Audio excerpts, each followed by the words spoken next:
Кыргыз экономикасы ошо экологияны кароого албаса көтөрүлбөйт. Деги эле дүйнө экономикасы. Мына март айынын 20-лары болуп калды.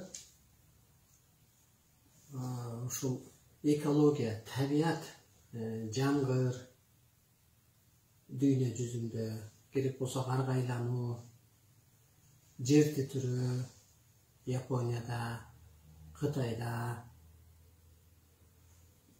Ушунун баары экологияны кароого алуу деген сөз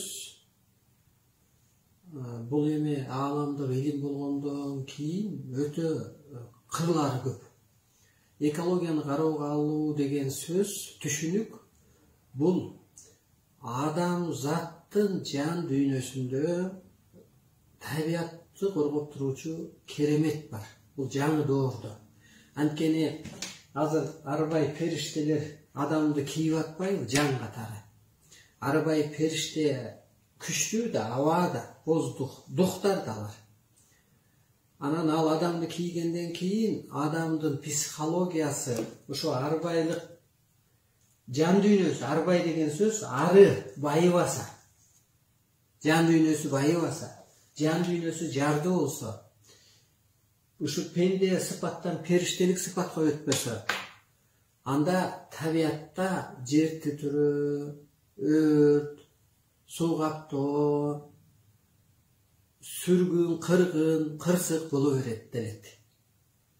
Эмнеге дегенде адамдын жан дүйнөсү, адамдын таны, психологиясы арбай периште алам ролун аткарып, табиятты коргоп туруучу бир кереметке ээ.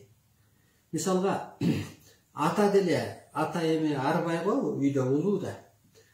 Ал өз ордун билбесе, үйдө өйдүлдүй болот да. Ошо сыяктуу адам да азыр ичине бир жан кийип, анын жан дүйнөсү өспөсө, табият ушундай бир кордук көрсөтө берет. Бул бир кыры. Экинчи кыры, азыр ошо табият жакшы болуш үчүн эмне кылыш керекти айтып атам да. Адамдын жан дүйнөсү өсүш керек. Экологияны кароого алуу деген бир кыры ошол адамдын жан дүйнөсү өссө, бала катары, табият эне катары мамиле болуп калат. Экөө бирин-бири түшүнүп калат. Экинчи, экологияны кароого албаса, деги эле кыргыз элинин, дүйнөнүн экономикасы көтөрүлбөйт деген да бир кыры мындай. Мисалга, мына кече жакында Садыр Жапаров ошол ашык чыгым болуп атат деп ошого мындай буйрукка, жарылка кол койду дейт. Анын ичинде өлүм житим бар экен, той тороподо. Экологияны кароого алуу деген сөз табият дал, экология деген табият. Мисалга, Чештебе мазарын айталы, Сулайман Таңк мазарын айталы, толтура Байтик ата мазары, Манас ата мазары. Аяка эмнеге барат эл? Ал бир материя. Ошол Чештебе дөбө. Манас ата мазары, Канике эне мазары, толтурабай ата мазар. А жер ошо бир жер. А ошо жер эненин, ошо жердин ээси бар. Могул үйдүн ээси бар деп коет го. Үй топодон эле турат, эскили үй, жаңы эле үй, бирок ээси бар. Ал бир жан, бул арбай. Анысы кандай? Экологияны кароого алуу деген сөз ошол мазар ээсин таануу, жердин да бир ээси бар экенин таануу. Өлгөндө, адам кайтыш болгондо ал арбайга айланып кетип атат.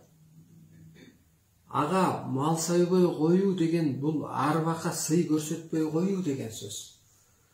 Атасы мисалга өлгөндө мал сойбой коюп, ашык чыгым кылбай коюп, анын малы менен бала оокат кылып кете албайт. Себеби Кыргызда мындай деген өтө ишеним менен эл колдонгон сөз бар. Атанын малы балага буйрубайт. Ата кеткенден кийин ал ата бир касиеттүү болгондуктан ошол рызкы буйрулган. ошол малы деле бир үйдүн куту да. Жер үйгө кирип чыгып аткан, пул боло турган. Көрдүңүзбү? Ата кеткенден кийин анын малы өлөт, житет, жоюлат. Эч кимге буйруган эмес, могу жашоодо. Бизде нечен деген байлар болчу, аталар өтүп кеткенден балдары да ал мал эмес, жашоосун болбой калган. Көрдүңүзбү? Ал арбай кетти, демек малы да буйрубай атат. Мазарга барганда мына Чештебе мазарына нечен саясатчылар барып, асты жылкы сойгондорун көргөнбүз. Ал жерге эле барган жок да, ал талаага же дөбөгө барган жок.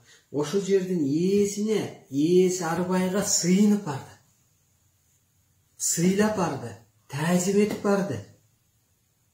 Ошол сыяктуу арбайга азыр таазим этпесе адамзат, ааламга таазим этпесе, анда ошол табият ээлери жаңгыр болуп тиеби, жер титирейби, куюн болобу,